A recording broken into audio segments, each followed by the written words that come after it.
All right, guys, we're out here walking and talking, and we're gonna go over the 3 priorities you should consider when you're writing a strength program. Now, number 1 is that it has to revolve around your life.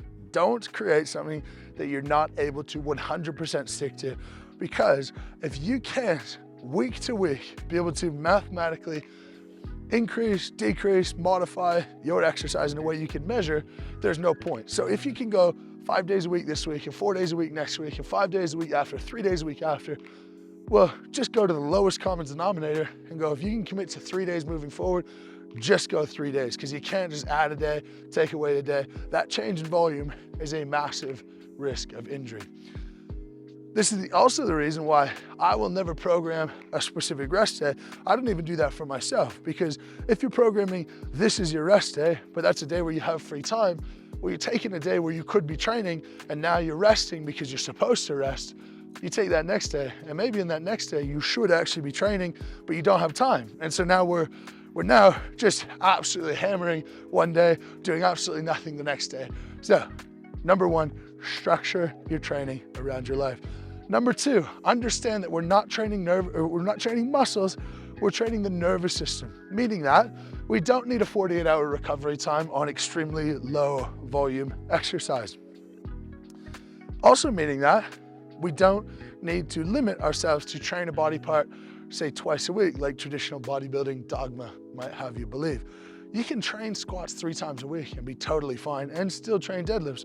So technically you could do lower body workouts 4 days a week. Now,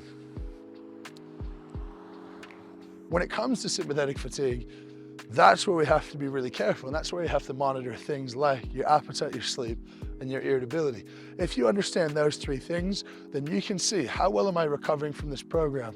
But it's a mistake to say that my joints feel fine, my muscles feel fine, and so I'm probably optimally training at the moment, because your nervous system could be crashing at the same time as those feel good. If your nervous system crashes and your capacity to push diminishes, all that's gonna happen is your numbers are gonna go backwards. This is like that feeling when you hit a new 1 rep max deadlift, and then all of a sudden, if I asked you to hit a single at 70% of that, you just got no push anymore. There's nothing for you to give into the lift. And that can happen in an acute sense, and that can also happen in a chronic sense. To give you an idea of how slow the nervous system is to recover, in an acute sense, it actually takes 20 to 25 minutes to recover fully from a very heavy lift.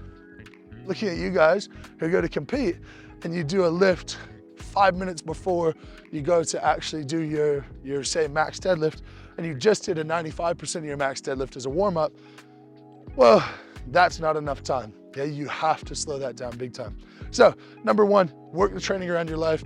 Number 2, manage your sympathetic fatigue and understand we're training the nervous system, not our muscles. Just pulling away from the video for a second, I know there's so much to digest in terms of exercise tips, advice, how to do what you're doing, and I just want to direct you to a resource. Of course, I back myself. Over on my website, I've got PDF programs that are less than $5 a week for you to buy, get education, and get the program. I also have group coaching where you'll hop on calls with me and with the team. If you want to check what group coaching is coming up, again, go to my website, links in the description.